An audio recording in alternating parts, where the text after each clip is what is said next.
Hello friends, welcome to यरकन फड्डा। और आज बायोग्राफी सीरीज में हम भारत के दूसरे प्रधानमंत्री लाल बहादुर शास्त्री के बारे में डिटेल डिस्कशन करेंगे और हम उनके काम और उनका जो पर्सनल लाइफ है उसके बारे में भी चर्चा करेंगे। तो चलिए शुरू करते हैं। आप ये जो तस्वीर देख रहे हैं ये लाल बहादुर शास्त्री जी की हैं और ये भारत के दूसरे प्रधानमंत्री थे। इनका जो कार्यकाल था 9 जून 1964 से 11 जनवरी 1966 तक था। उसके बाद इनकी जो है ताशकंद में मृत्यु हो गई थी। लगभग ये 18 महीने तक भारत के प्रधानमंत्री रहे हैं। इनका जन्म जो है 2 अक्टूबर 1904 को मुगल सराय में हुआ था, उत्तर प्रदेश में। वाराणसी, तब मुगल सराय जो है वाराणसी का हिस्सा था। और इनकी मृत्यु कब हुई? 11 जनवरी 1966 को ताशकंद में हुआ था। ताशकंद जो है उस टाइम जो है जो यूएसएसआर था, यूनियन सोशलिस्ट सोवियत रिपब्लिक जो था, उसका हिस्सा था।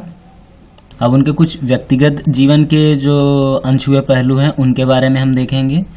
तो जो उनका जन्म है, मैंने आपको पहले बताया कि मुगल सराय में, उत्तर प्रदेश में ही 1904 में हुआ था। वो कायस्थ परिवार में उनका जन्म हुआ था। उनके पिताजी का नाम जो था मुंशी शारदा प्रसाद श्रीवास्तव था। पिता जो थे उनके प्राथमिक विद्यालय में शिक्षक थे, जिनका इनके जीवन पे बहुत ज़्यादा प्रभाव पड़ा था। इस वजह से जो है इनके अंदर जो है जो सत्यनिष्ठा की भावना थी वो बहुत ही ज़बरदस्त थी। बाद में उनके पिताजी जो है क्लर्क की नौकरी भी की। इनकी माताजी का नाम जो था राम दुलारी था। परिवार वाले जो हैं इनको बचपन में नन्हे नन्हे कहकर पुकारा करते थे, प्यार से इनको नन्हे बुलाते थे। बाद में जो है इनके जो माता पिता का जो है असामयिक जो है मृत्यु हो गई। तो जो इनके जो मौसा जी थे रघुनाथ प्रसाद जो है, उन्होंने जो है इनकी परवरिश की थी। उसके बाद जो है इन्होंने हरिश्चंद्र हाई स्कूल और काशी विद्यापीठ से इन्होंने जो है अपनी जो बेसिक और जो कॉलेज लाइफ की जो पढ़ाई थी इन्होंने इसको कंप्लीट की। यहाँ पर से काशी विद्यापीठ से ही जो है उन्होंने शास्त्री की उपाधि मिलने के बाद उन्होंने जन्म से जो चला आ रहा जाति सूचक वो था, क्योंकि ये कास्टिज्म के बहुत खिलाफ थे। इसको जो है इन्होंने जो मुंह तोड़ जवाब देने के लिए जो इनका जो श्रीवास्तव जो इनका टाइटल था, इसको हमेशा के लिए इन्होंने त्याग दिया और अपने नाम के आगे इन्होंने क्या लगाया? शास्त्री लगाया। ये इनकी एक डिग्री का इनका नाम भी था और ये इनको शो भी करना था कि ये जाति व्यवस्था के खिलाफ हैं। 1928 में जो है इनका विवाह जो है मिर्जापुर निवासी जो थी ललिता जी, उनसे इनका विवाह हुआ था। और ललिता शास्त्री से उनके 6 संतानें भी हुई, जिनमें से 2 पुत्रियां कुसुम व सुमन थी और 4 पुत्र थे जिनका नाम हरिकृष्ण, अनिल, सुनील व अशोक जी थे, जिन्होंने बाद में जो है बड़े काम भी किए। उनके बारे में भी आपको थोड़ा सा डिटेल दे दूंगा। उनके 4 पुत्रों में से जो 2 थे, अनिल शास्त्री और सुनील शास्त्री, अभी हैं। इनमें से शेष 2 दिवंगत भी हो चुके हैं, जिनकी मृत्यु हो चुकी है। अनिल शास्त्री जो है कांग्रेस पार्टी के वरिष्ठ नेता हैं, जबकि सुनील शास्त्री जो हैं वर्तमान में भारतीय जनता पार्टी में चले गए हैं। तो डायवर्सिटी का आप देख रहे हैं, यहाँ पर जो है विविधता बहुत देखने को मिलेगी, इनके परिवार में भी और इनके जीवन में भी। अब जो है हम इनके जो है राजनीतिक जीवन के बारे में जो है डिटेल में डिस्कशन करेंगे।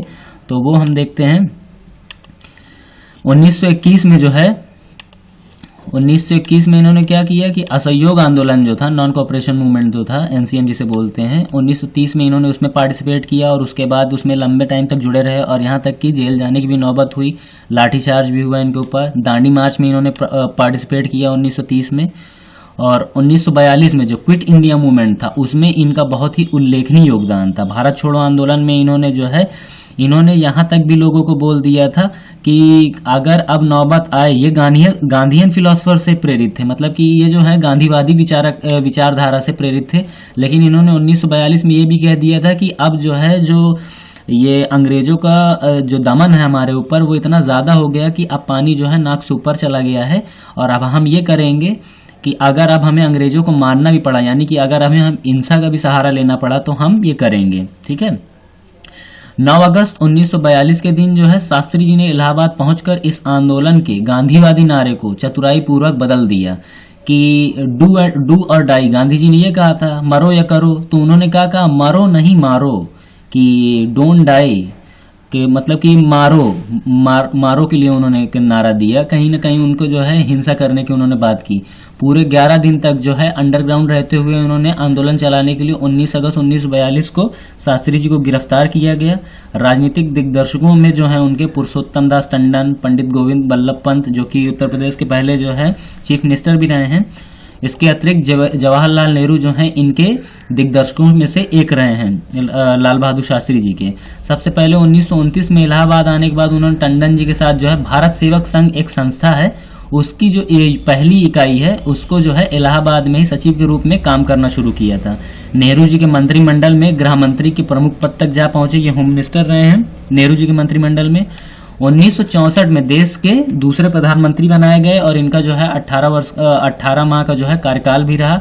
और अपना प्रथम संवाददाता सम्मेलन में कहा था कि उनकी जो शीर्ष प्राथमिकता है, जो इंडिया की जो फूड सिक्योरिटी है उसको डेवलप करना है। इसीलिए इनको जो है भारत में जो खाद्यान्न उपलब्धि जो आज हमारी जो बेहतर हुई है उसको लेके, क्योंकि इनके दरअसल इनके टाइम में क्या हुआ था, इंडिया में जो है जो खाद्यान्न की कमी हो गई थी, तो उसके लिए इन्होंने जो है लोगों को प्रेरित करने के लिए इन्होंने सबसे बड़ा काम इन्होंने ये किया कि जो प्रधानमंत्री आवास होता है, इन्होंने जो है उसको लेने से मना कर दिया कि मैं इसके काबिल नहीं हूं, मैं वहां नहीं रहूंगा। एक चीज इन्होंने ये किया। दूसरी बार जब भारत में जब अनाज की कमी हुई तो इन्होंने लोगों से ये कहा, जय जवान जय किसान इनका इन्होंने नारा दिया। और इन्होंने ये भी कहा कि देखिए आप लोग ऐसा करिए कि सब लोग अपने अपने घर में अगर एक एक कट्ठा भी अगर आप लोग अनाज उगाएंगे तो हमारी जो अनाज की दरिद्रता है वो खत्म हो जाएगी। तो इन्होंने क्या किया कि 2 बैल लिए और हल लिया और अपने घर के सामने जो छोटी जगह पड़ी थी, इन्होंने सबसे पहले खुद खेती करके लोगों को मोटिवेट किया कि आप सत्यनिष्ठा रखिए, मैं आपके साथ हूं, अगर हम लोग थोड़ी थोड़ी मेहनत करें तो हम अनाज में आत्मनिर्भर हो जाएंगे। ठीक है। 1964 में जब वह प्रधानमंत्री बने थे तब देश में खाने की चीजें आयात करना पड़ता था। उस वक्त देश में PL 480 स्कीम के तहत जो है नॉर्थ अमेरिका से अनाज के लिए निर्भर था भारत। फिर इन्होंने जो है आत्मनिर्भरता का नारा दिया और जय जवान जय किसान का भी नारा दिया। 1965 में पाकिस्तान से जंग के दौरान देश में भयंकर सूखा भी पड़ा। तब के हालात देखते हुए उन्होंने देशवासियों से 1 दिन का उपवास रखने की अपील भी की। इसी हालात में उन्होंने जो है जय जवान जय किसान का नारा भी दिया। और बाद में जो है जब जंग खत्म हुई, ठीक है, तो उसके बाद जो है ताशकंद में एक पीस क्लॉज जो है साइन करने के लिए गए थे। और जब वहाँ पे पीस क्लॉज साइन हो गया तो कुछ दिन बाद जो है इनकी रात में जो है उनकी हार्ट अटैक आने से मृत्यु हो गई थी। और बाद में जो है इन्हें मृत्यु परिणाम जो है इन्हें भारत रत्न दिया गया।